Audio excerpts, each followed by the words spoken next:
శ్రీ మహాగణాధిపతయే నమః, శ్రీమాత్రే నమః. మాచిరాజు భక్తి ప్రేక్షకులందరికీ నమస్కారం. ఈనాటి దినఫలం కార్యక్రమంలో ముందుగా నేటి పంచాంగ వివరాలు పరిశీలిద్దాం.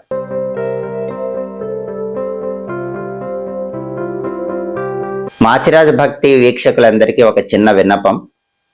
మాచిరాజు భక్తిలో చెప్పినటువంటి వీడియోస్ కానీ లేదా టీవీ ఛానల్స్ లో చెప్పిన వీడియోస్ కానీ వాటిల్లో కొంత పార్ట్ కట్ చేసి ఆన్లైన్లో వాటిని పెట్టుకొని వేరే నెంబర్స్ ఇచ్చి మోసాలు చేయటం అనేది చాలా ఎక్కువగా జరుగుతుందని నా దృష్టికి వచ్చింది. అలాంటి ఆన్లైన్ మోసాలు నమ్మకండి. మాది కేవలం ఒకే ఒక్క అఫీషియల్ ఛానల్, మాచిరాజు భక్తి యూట్యూబ్ ఛానల్. మాకు ఒకే ఒక్క అఫీషియల్ నెంబర్ ఉంది, 9399990660. నా శిష్యులవని ప్రచారం చేసుకుంటూ ఎవరైనా మిమ్మల్ని మోసం చేసినా మోసపోకండి. ఆన్లైన్ మోసాలు అరికట్టండి. డబ్బులు మోసపోకుండా జాగ్రత్త పడండి. జూలై 10 శుక్రవారం దినఫలాన్ని పరిశీలిస్తే దశమి తిథి ఉదయం 8:16 వరకు ఉంది. ఆ తర్వాత ఏకాదశి తిథి వచ్చింది. భరణి నక్షత్రం మధ్యాహ్నం 1:11 వరకు ఉంది. ఆ తర్వాత కృత్తికా నక్షత్రం వచ్చింది. శుక్రవారం భరణి నక్షత్రంతో కలిసి వస్తే ముద్గర యోగం ఉంటుంది. ఈ ముద్గర యోగం అకారణ కలహాలను సృష్టిస్తుంది. కాబట్టి 12 రాశుల వాళ్ళు ముఖ్యమైన పని మీద బయటకు వెళ్ళినా, ముఖ్యమైన ప్రయాణాలు చేసినా మధ్యాహ్నం 1:11 అకారణంగా ఇతరులతో గొడవలయ్యే అవకాశం ఉంది. అలాగే మధ్యాహ్నం 1:11 తర్వాత కృత్తికా నక్షత్రం వచ్చింది. శుక్రవారం కృత్తికా నక్షత్రంతో కలిసి వస్తే ఛత్రయోగం ఉంటుంది. ఈ ఛత్రయోగం స్త్రీ మూలక లాభాన్ని కలిగిస్తుంది. కాబట్టి ఎవరైనా ప్రయాణాలు చేయాలన్నా, పని మీద బయటకు వెళ్ళాలన్నా మధ్యాహ్నం 1:11 తర్వాత చేయండి. అప్పుడు స్త్రీల యొక్క సహాయ సహకారాల వల్ల మీ పనుల్లో లాభం చేకూరుతుంది, ప్రయాణాలు విజయవంతమవుతాయి. అలా కాకుండా మధ్యాహ్నం 1:11 లోపే పని మీద బయటికి వెళ్ళాలి, ప్రయాణాలు చేయాలనుకుంటే మాత్రం ఒక పరిహారం చేసుకుని వెళ్ళండి. ఒక స్పూన్ పెరుగులు, కొద్దిగా తేనె నోట్లో వేసుకుని వెళ్ళండి. అప్పుడు ముద్గర యోగం ఉన్న ఎదుటి వాళ్ళతో గొడవలు జరగవు, కార్యసిద్ధి ఏర్పడుతుంది, ప్రయాణాలు విజయవంతం అవుతాయి. అలాగే రాశి చక్రం చాట్లో గ్రహాల స్టేటస్ తీసుకుంటే శుక్రవారానికి అధిపతి అయిన శుక్రుడు సింహంలో, రవి ఇంట్లో, శత్రువు ఇంట్లో ఉన్నాడు. భరణి నక్షత్రానికి కూడా ఆయనే అధిపతి.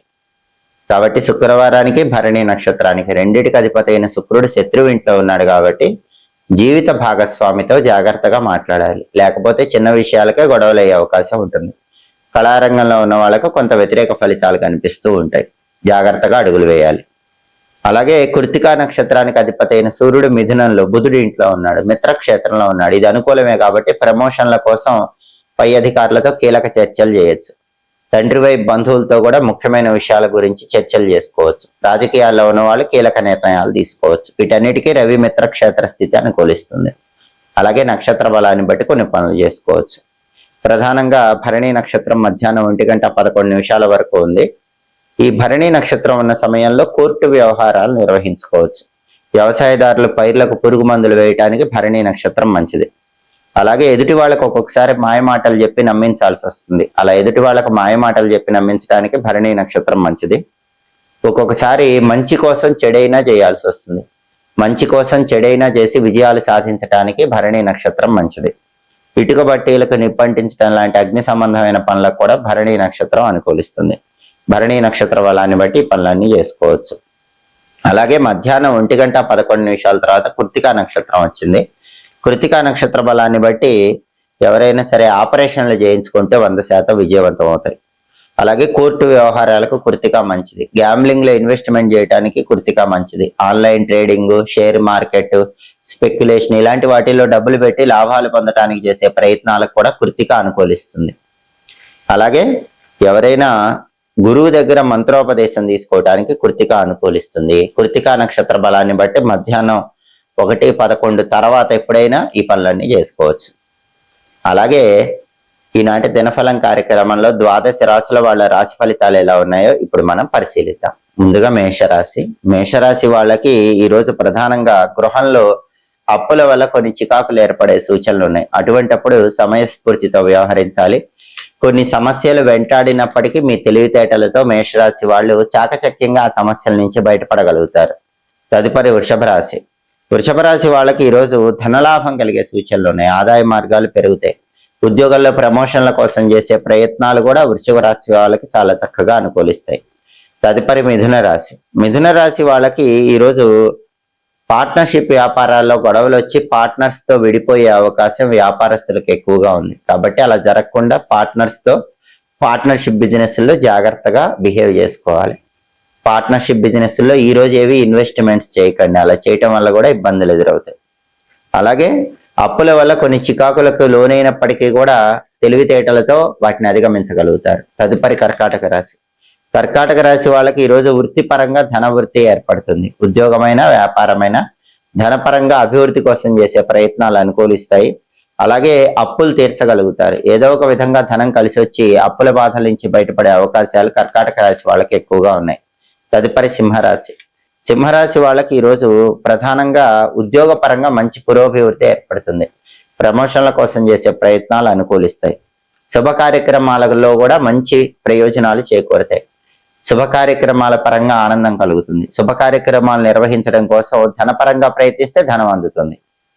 ప్రతి పనిలో సుఖము, శాంతి, సౌఖ్యము లభించే యోగం సింహరాశి వాళ్ళకి ఈరోజు ఎక్కువగా ఉంది. తదుపరి కన్యారాశి. కన్యారాశి వాళ్ళకి ఈరోజు రావాల్సిన ధనం వసూలయ్యే సూచనలు ఎక్కువగా ఉన్నాయి. అలాగే ఈరోజు వ్యాపారం మాత్రం కొద్దిగా స్తంభిస్తుంది. వ్యాపారాలు చేసే కన్యారాశి వాళ్ళు ఎవరైనా సరే వ్యాపారం స్తంభించినప్పుడు సమయస్ఫూర్తితో వ్యవహరించి ఆ సమస్యను అధిగమించే ప్రయత్నం చేయాలి. తదుపరి తులారాశి. తులారాశి వాళ్ళకి ఈరోజు ప్రధానంగా వృత్తిలో విశేషమైనటువంటి లాభాలు ఎదుర్కొనే సూచనలు కనిపిస్తున్నాయి. ఉద్యోగమైన వ్యాపారమైన తులారాశి వాళ్ళు వృత్తిపరంగా మంచి ప్రయోజనాలు పొందగలుగుతారు. అలాగే అధికారులను కలుసుకొని వాళ్ళతో కీలకమైన చర్చలు చేసి మంచి ప్రయోజనాలు పొందే యోగం తులారాశి వాళ్ళకు ఉంది. తదుపరి వృశ్చిక రాశి. వృశ్చిక రాశి వాళ్ళకి ఈరోజు అప్పులు అనేటటువంటి వసూలు అవుతాయి. ఇంతకు ముందు ఎవరికైనా వృశ్చిక రాశి వాళ్ళు అప్పులు ఇచ్చి ఉంటే ఆ అప్పులు తిరిగి తీర్చే అవకాశం ఎక్కువగా ఉంది. వ్యాపార పరంగా కొన్ని ఒడిదుడుకులు మాత్రం వృశ్చిక రాశి వాళ్ళకు ఉన్నాయి. తెలివితేటలతో సమయస్ఫూర్తితో ఆ ఒడిదుడుకులను అధిగమించగలుగుతారు. తదుపరి ధనుస్సు రాశి. ధనుస్సు రాశి వాళ్ళకి ఈరోజు అప్పులు చేసేటటువంటి సూచనలు ఉన్నాయి. అప్పులు చేసినా కూడా చిన్న మొత్తంలో అప్పులు చేయటం మంచిది. అకారణ కలహాలు కొద్దిగా వెంటాడుతూ ఉంటాయి. ఎదుటి వాళ్ళతో గొడవలు అవ్వకుండా జాగ్రత్తగా మాట్లాడుకోవాలి. అలాగే ధనుసు రాశి వాళ్ళకి ఈరోజు మానసిక ప్రశాంతత తక్కువగా ఉంటుంది. సాధ్యమైనంత వరకు మనసును ప్రశాంతంగా ఉంచుకునే ప్రయత్నం చేయాలి. తదుపరి మకర రాశి. మకర రాశి వాళ్ళకి ఈరోజు విద్యారంగంలో మంచి విజయాలు లభించే సూచనలు ఉన్నాయి. సంతాన పరంగా కూడా మంచి శుభవార్తలు వింటారు. సంతాన అభివృద్ధి గురించిన వార్తలు వినటం వల్ల మకర రాశి వాళ్ళ ఆనందాన్ని పొందుతూ ఉంటారు. తదుపరి కుంభరాశి. కుంభరాశి వాళ్ళకి ఈరోజు అప్పులు చేసే అవకాశాలు ఉన్నాయి. అప్పులు తీర్చే అవకాశాలు కూడా ఉన్నాయి. కొన్ని పనుల కోసం కీలకమైన అప్పులు చేస్తూ ఉంటారు. ధనం కలిసి రావటం వల్ల ఉన్న అప్పులు తీర్చివేసి ప్రశాంతతను కూడా పొందగలుగుతూ ఉంటారు. తదుపరి మీనరాశి. మీనరాశి వాళ్ళకి ఈరోజు ధనలాభం కలిగే సూచనలు ఉన్నాయి. ఆదాయ మార్గాలు పెరుగుతాయి. ప్రతి పనిలో సుఖము, శాంతి, సంతోషము లభించే అవకాశాలు ఉన్నాయి. మానసికంగా మీనరాశి వాళ్ళు మంచి ప్రశాంతతను పొందగలుగుతారు. 12 రాశుల వాళ్ళు అనుకున్న పనులు అనుకున్నట్లు దిగ్విజయంగా పూర్తి కావాలంటే ప్రధానంగా ఈ రోజుకు ఒక ప్రత్యేకత ఉంది. అదే యోగిని ఏకాదశి. కాబట్టి ఓం నమో భగవతే వాసుదేవాయ మంత్రం 21 సార్లు చదువుకుని వెళ్ళండి. ఓం నమో భగవతే వాసుదేవాయ ఈ మంత్రం చదువుకుని వెళితే చేస్తున్న వృత్తి, ఉద్యోగ, వ్యాపార రంగాల్లో మంచి పురోభివృద్ధి లభిస్తుంది. కార్యసిద్ధి ఏర్పడుతుంది. అలాగే శుక్రవారం కాబట్టి ఉదయం 6 నుంచి 7 మధ్యలో, మధ్యాహ్నం 1 నుంచి 2 మధ్యలో, రాత్రి 8 నుంచి 9 మధ్యలో శుక్రహోర ఉంటుంది. శుక్రహోర ఉన్న సమయంలో లక్ష్మీ కటాక్షాన్ని సిద్ధింపజేసుకోవటానికి గాజులు గాని, పువ్వులు గాని, పండ్లు గాని కొనటం ద్వారా చక్కటి సత్ఫలితాలను పొందవచ్చు. అలాగే శుక్రహోర ఉన్న సమయంలో తీర్థయాత్రలు ప్రారంభిస్తే చాలా మంచిది. ఎంగేజ్మెంట్లు చేసుకుంటే కూడా చాలా మంచిది. శుక్రహోర ఉన్న సమయంలో కొత్తగా కొన్న వాహనాలు, బండి గాని, కారు గాని ఇలాంటివి మొదటిసారి ఉపయోగించడానికి కూడా శుక్రహోర అనుకూలిస్తుంది. హోరాకాలం బట్టి పనులు చేసుకోండి. సమస్త శుభ ఫలితాలను సిద్ధింపజేసుకోండి. ఇవి ఈనాటి దినఫలం కార్యక్రమంలో ముఖ్యమైన అంశాలు. మళ్ళీ తదుపరి దినఫలం కార్యక్రమంలో తిరిగి కలుసుకుందాం. ప్రతిరోజు 12 రాశుల వాళ్ళు రాశి ఫలితాలు తెలుసుకోవాలంటే మా మాచిరాజు భక్తి ఛానల్ తప్పకుండా చూడండి.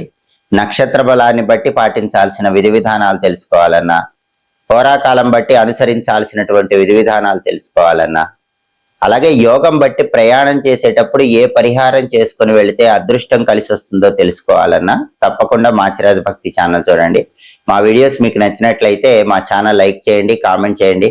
మా ఛానల్ వీడియోస్ 10 మంది మిత్రులకు షేర్ చేయండి. మా ఛానల్ సబ్స్క్రైబ్ చేసుకోండి. పక్కనున్న బెల్ సింబల్ నొక్కటం మాత్రం మర్చిపోకండి. సర్వే జనాః సుఖినో భవంతు. స్వస్తి.